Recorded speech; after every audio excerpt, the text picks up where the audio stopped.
Hello student, अब से आप लोगों की पढ़ाई ऑनलाइन शुरू किया जा रहा है और आप लोग भी पूरी तरह से इसमें अपनी पढ़ाई को लगातार बनाए रखें।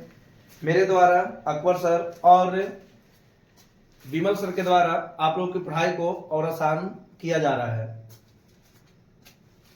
इस बार से आप लोगों को ऑनलाइन के माध्यम से सोशल साइंस, मैथ और साइंस की विषयों की अच्छी पकड़ मजबूत बनाने के लिए आप लोगों के लिए इसे और अच्छी तरह से सुविधा दिया जाएगा।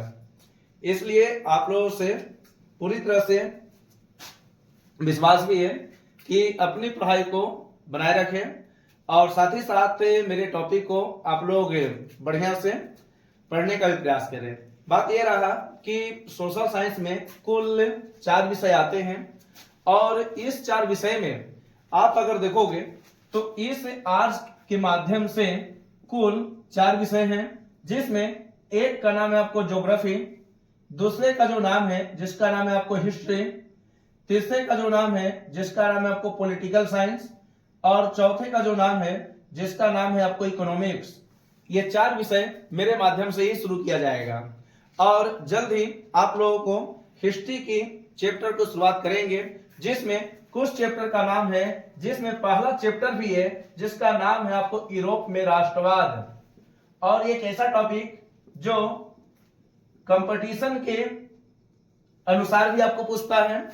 10th के तो अलग ही लेवल है, लेकिन जैसे जैसे आप आगे बढ़ेंगे धीरे धीरे आपको सब समझ में आ जाएगा कि ये जितना भी टॉपिक है ये आपको बाद में बहुत कुछ मिलता है।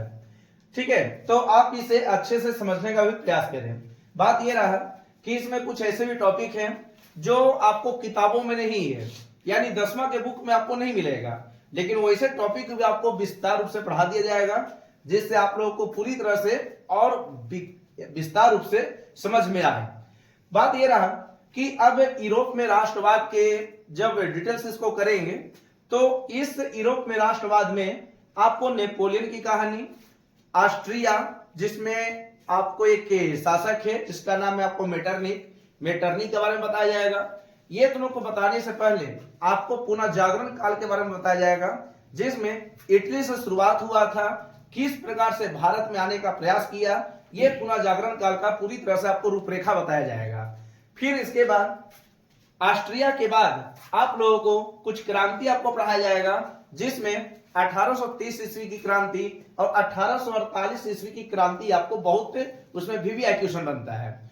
उसके बाद कुछ और क्वेश्चन है जो आप सबके लिए भी अच्छा रहेगा, जिसमें इटली के एकीकरण में 3 व्यक्ति का नाम आता है, जिसमें एक का नाम है आपको मेजनी, दूसरे का नाम है आपको कॉनकाबुल, तीसरे का जो नाम है जिसका नाम है आपको गरिबाल्डी। यानी 3 व्यक्ति हैं जिसमें तीनों में एक शासक इसका साथ दिया था जिसका नाम था आपको विक्टर एमेनुअल। इसके बारे में भी आपको बताया जाएगा। इसके बाद 1871 ईस्वी को ही जर्मनी का एकीकरण हुआ था, जिसमें बिस्मार्क की भूमिका को भी बताया जाएगा। और इससे वैसे क्वेश्चन भी आपको बनते हैं जो बाद में आपको तरह तरह के कॉम्पिटिटिव लेवल में भी आपको पूछता है, कंपटीशन एग्जाम में आपको पूछता है। ठीक है, तो अगर आप शुरुआत से अगर मेहनत करेंगे तो बाद में आपको बहुत ज्यादा आसान होगा।